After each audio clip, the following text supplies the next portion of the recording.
Когда знаменитый Мел Гибсон ушел от жены и 7 детей к русской любовнице Оксане Григорьевой, мир был в шоке. Однако голливудская сказка русской любовницы продлилась недолго. По слухам, Гибсон плохо обращался с Григорьевой, и их отношения закончились скандалом. Ходили слухи, что Гибсон выбил новой избраннице зубы и едва не сделал инвалидом. Сегодня расскажу, как живет сегодня брошенная всеми. Профессиональная охотница за миллионерами из провинциального города Саранска. Оксана Чернуха, родившаяся 23 февраля 1970 года в мордовской столице Саранске, ничем не отличалась от сотен тысяч других провинциальных девчонок. Она выросла в довольно приличной семье, ее родители были не алкашами, а преподавателями музыки.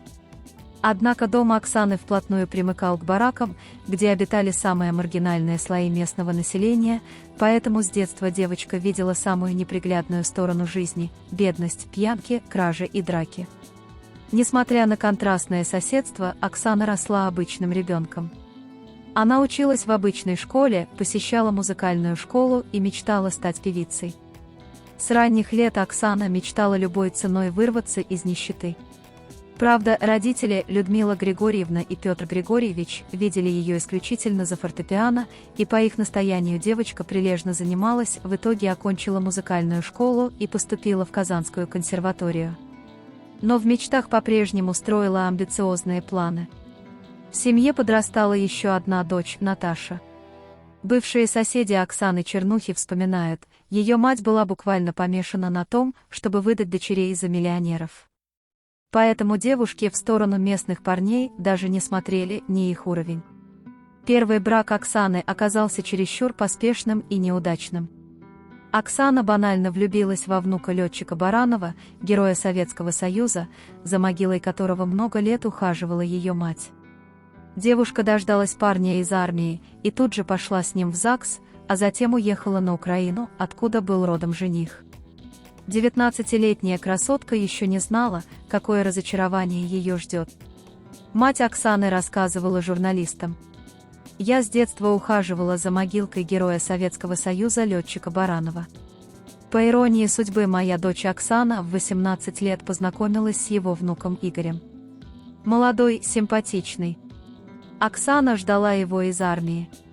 Глупый мой ребенок, она даже не подозревала, какая жизнь ей предстоит. Родители Игоря скрыли от нас, что он наркоман. В советское время мы понятия не имели, как выглядят наркоманы. От человека не пахнет спиртным, значит, нет проблем. Кроме того, семья жениха оказалась очень бедной, поэтому все расходы на свадьбу и обустройство гнездышка молодоженов легли на плечи родителей невесты. А их родственники подарили на бракосочетание приличную сумму. По крайней мере, так говорит мать Оксаны. Но это было еще не самое страшное. Настоящий ужас начался сразу после свадьбы. Игорь украл свадебные деньги и исчез на 1,5 недели. Оксана в слезах бросилась искать мужа в Донецкий политехнический институт, где он учился.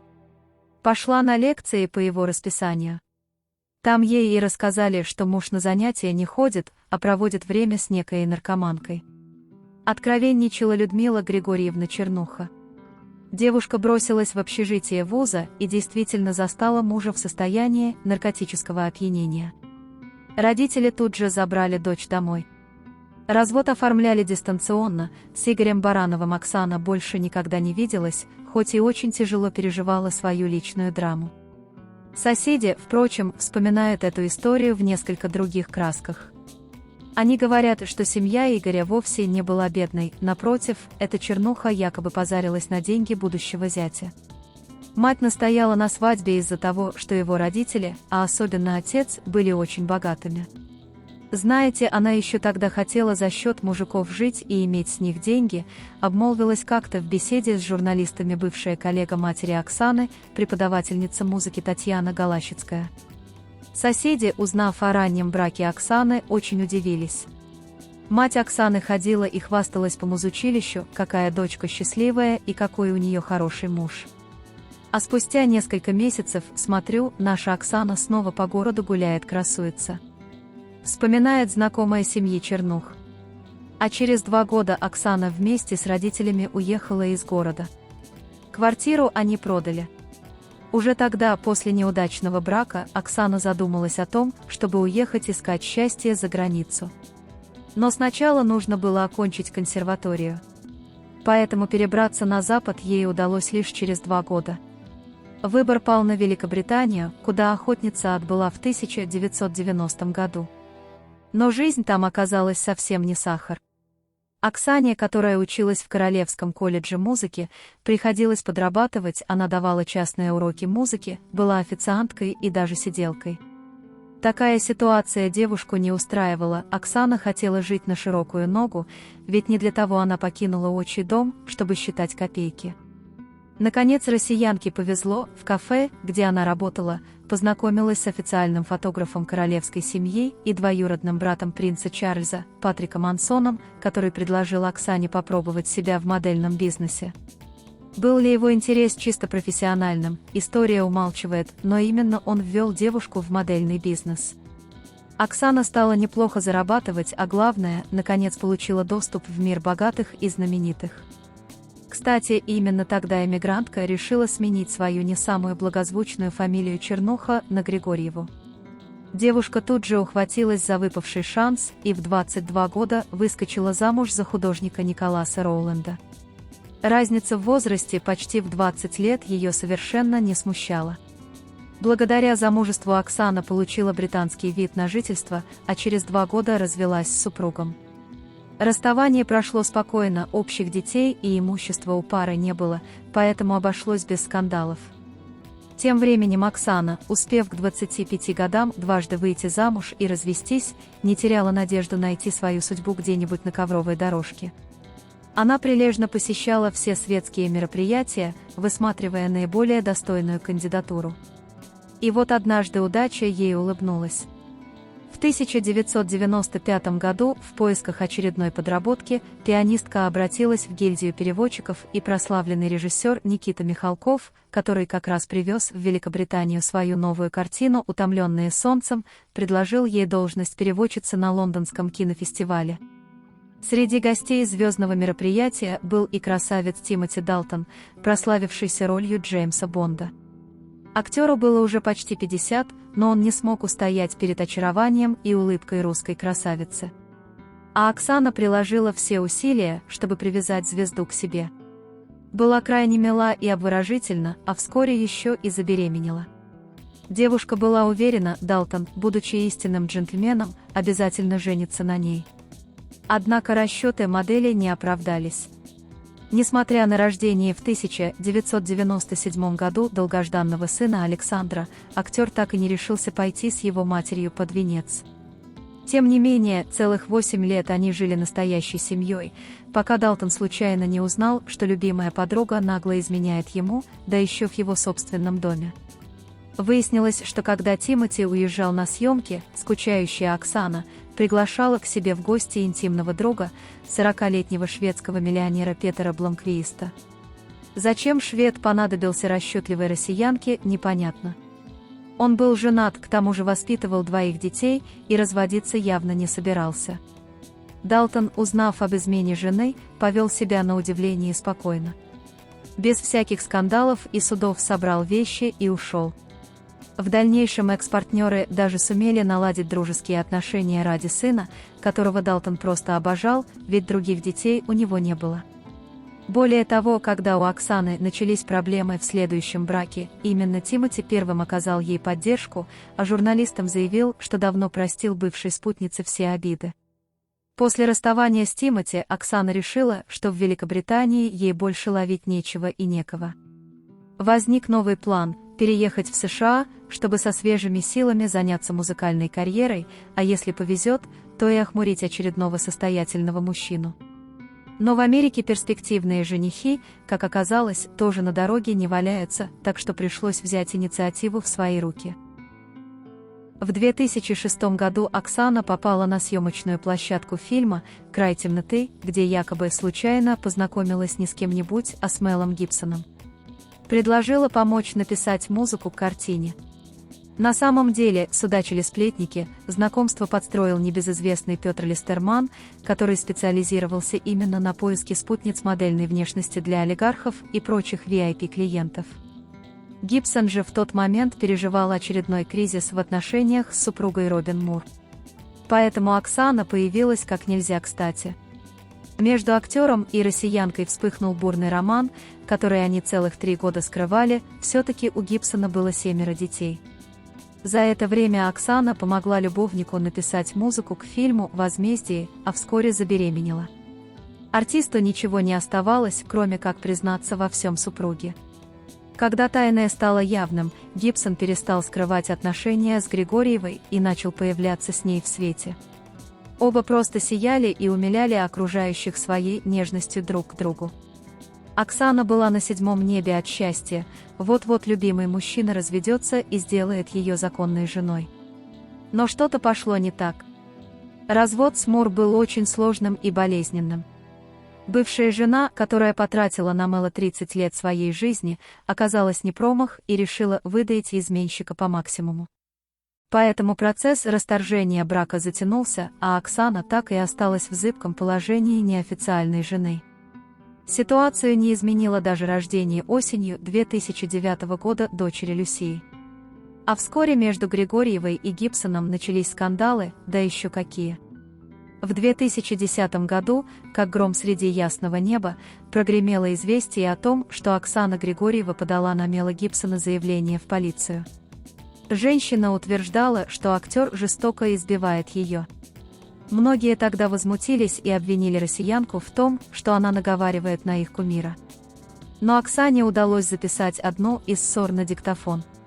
Кошмарная запись немедленно попала в интернет, на ней было прекрасно слышно, как обезумевший актер кричит на спутницу: «Я ударю тебя лопатой по голове и закопаю в саду под розовым кустом».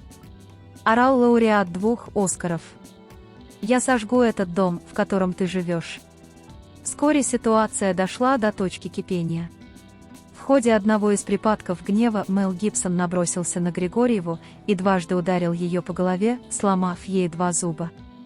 Позже в больнице также зафиксировали сотрясение мозга.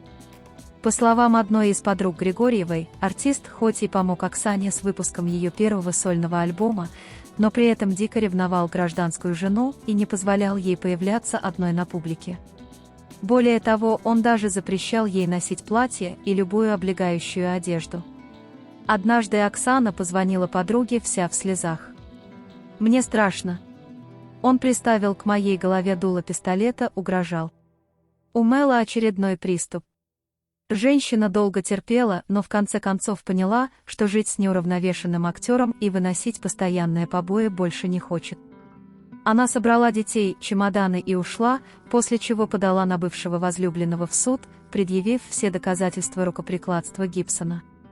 Суд длился очень долго и стоил Григорьевой огромных денег, к тому же от всех этих разбирательств и постоянных угроз на нервной почве она серьезно заболела.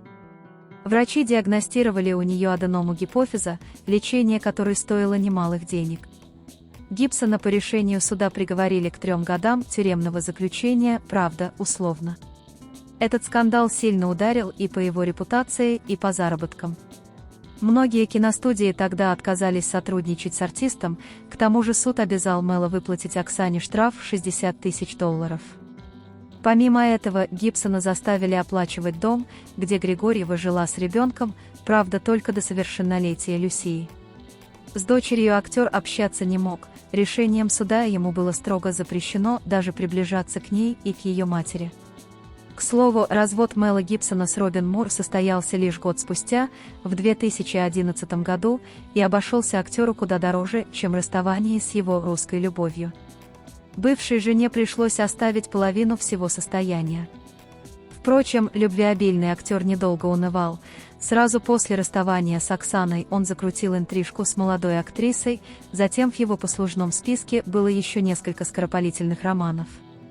А в 2017 году у Ловеласа в 61 год родился очередной, 9-й по счету ребенок. Его матерью стала 24-летняя писательница Розалинда Росс. Сыну Тимоти и Оксаны, Александру, уже 27 лет, и он унаследовал аристократическую красоту своего отца. Григорьева иногда делится в соцсетях фотографиям и красавчика сына, всякий раз получая массу восторженных комментариев. К слову, 77-летний Тимоти Далтон очень близок с наследником и ни в чем не отказывает единственному наследнику. Говорят, состояние артиста насчитывает $12 миллионов, так что роскошное будущее Александру обеспечено. Но, увы, это лишь вредит ему. Парень вырос избалованным и инфантильным, словом, типичным представителем золотой молодежи. В западных таблоидах его имя появляется в основном после громких скандалов. Так, однажды юноша устроил в доме своего отца шумную вечеринку на 300 человек, а когда на место приехали вызванные соседями полицейские, парень подрался с ними. СМИ тогда сообщали подробности инцидента, говорят, чтобы утихомирить разошедшихся мажоров, пришлось даже вызывать вертолеты. Дочери Оксаны от Мела Гибсона скоро исполнится 16 лет. Люсия тоже очень похожа на своего отца, но вот папиного внимания ей, в отличие от единоутробного брата, явно не хватает. Многодетный Гибсон не может часто видеться с дочерью, но иногда она ездит к нему в гости, а время от времени 69-летний артист берет девочку в путешествие вместе со своей многочисленной семьей. Что касается Оксаны, то после очередной неудачной попытки устроить личную жизнь Оксана Григорьева решила посвятить себя детям и музыке. Тем более, что благодаря бывшим мужьям и партнерам, финансовые вопросы для нее решены раз и навсегда. Уроженка Саранска по-прежнему живет в Калифорнии, в огромном особняке, который пока оплачивает Мел Гибсон, пытается записывать песни и снимать клипы. Однако широкой популярности ей добиться так и не удалось. О своей личной жизни Григорьева предпочитает не распространяться. Известно, что модель сейчас не одинока, однако имя очередного возлюбленного, как и его лицо, она не афиширует, вероятно, боится сглазить.